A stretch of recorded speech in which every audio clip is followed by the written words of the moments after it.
What I want to do in this video is discuss what it means to be a metal or metallic nature.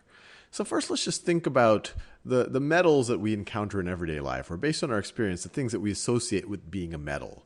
So the elements that really jump out at us at metals, or we always refer to it, hey, that's a metal or that's metallic, are things like iron, or nickel, or copper, or silver, or gold, or aluminum, or at least for me, these are the ones that immediately pop out as, hey, these are I've seen these things before, and they all feel like metals to me. But now let's think about what's true about these things, and as we'll see, many other elements on the periodic table that give them this metallic nature. What do we associate with having a metallic nature? Well, one is that these things can be shiny. These things tend to be shiny, that there's kind of a gloss when light shines on it. They're not just kind of a matte color. They look metallic, literally. That's sometimes the word that's used for it. It has a metallic shininess to it. Another thing that we associate with it is they tend to be fairly dense. If I take a block of a metal, and if I drop it into water, I imagine that sinking, that it's not floating on top of the water. We also imagine them having a very high melting point, that they tend to be solid at room temperature. Solid at room temperature. And as we'll see, this is true of all metals except for one of them, which is mercury, which is shiny, but at room temperature, as you might be familiar, is in its liquid form.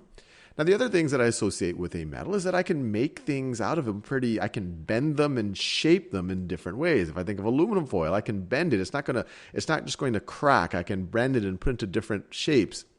Even things like iron, it might take a lot of pressure to do it, but they're bendable, they're malleable. And definitely, things like gold and silver and copper, you can actually mold into different types of jewelry. If you put pressure on it, it's more likely to bend than crack and just kind of shear off. So let's put malleability. They're malleable. Malleable. And then the other thing that I associate with metals is that they conduct electricity well.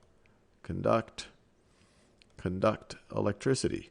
A place that you'll see metal in your life is if you open up your electronics, you'll see wires that might be made out of copper, or you might have components that are made out of other metals like gold or silver or whatever else. So given that these are some of the properties that we associate with metals, let's think about what's happening at the atomic level to give these elements these properties. The way I think about it, let's just go with copper for a second. Let's just imagine a block of copper at the atomic level. So let's say this is one copper nucleus right over there, and it has its sea of electrons. Just like, or not sea of electrons. It has all of its electrons in the various orbitals. We'll talk about sea of electrons in a second.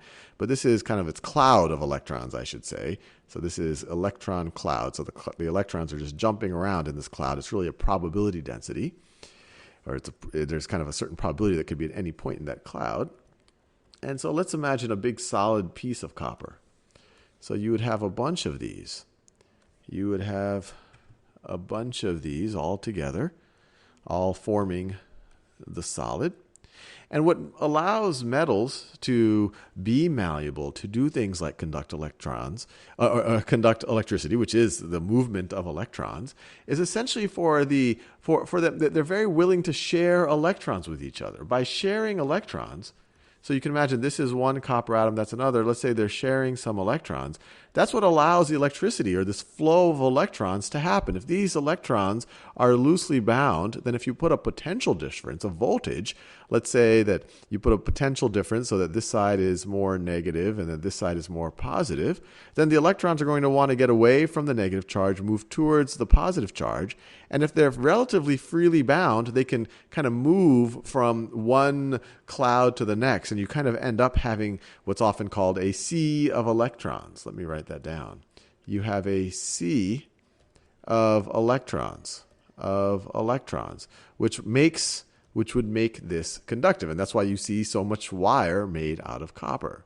And the sea of electrons is also what makes it malleable. If someone on this side would have put a lot of pressure this way, and on that side put a lot of pressure that way, things that are rigid would just kind of crack and break right, would just break right over there. But because you have the sea of electrons, it allows it to be malleable. This part might just bend down a little bit. That part might bend up. But the metallic bond is not going to break. And so given that this metallic nature really comes from the willingness of these atoms to share electrons with each other, to create the sea of electrons, I encourage you to pause this video and think about which atoms on the periodic table, which elements are more likely to do that, to share electrons with others and with each other. And really this is the same principle that we thought about ionization energy and electronegativity.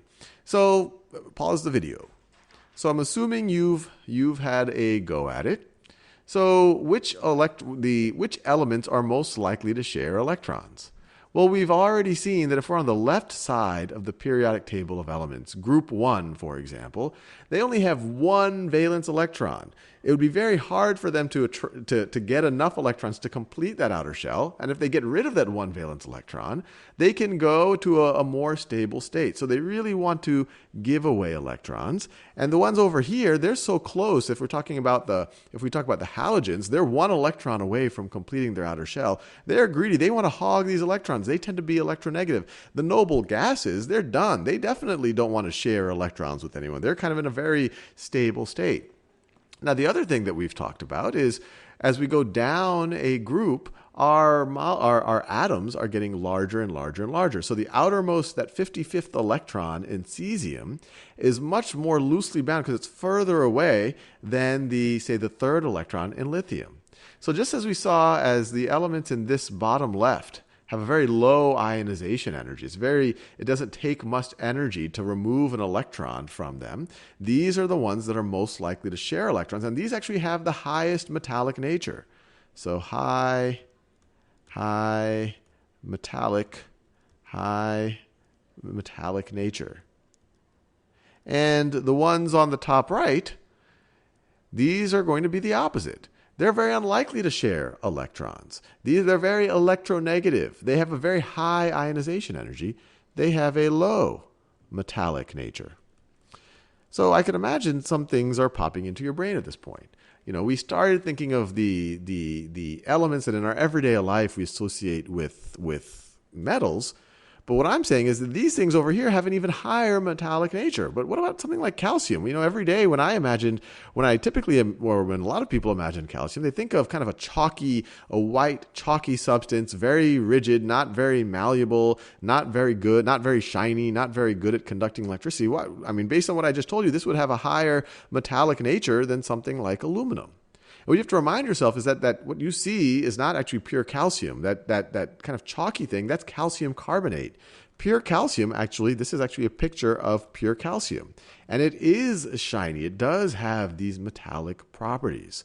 So the general trend here is that all of this is very high metallic nature, and these are very low metallic nature, which also makes you probably realize, wow, most of the periodic table is a metal of some form. If aluminum is a metal and all of these things have a higher metallic nature, then all of this stuff are metals. And that is the case. The S block, the D block, the F block, these are all metals. And then a good chunk of the P block are considered metals, and then these are kind of sometimes referred to as metalloids. And then this section of the periodic table is not considered a metal, and that makes sense. The noble gases, they are gases. They are not very reactive. They don't bond, so they don't form kind of a structure that can even do this type of thing.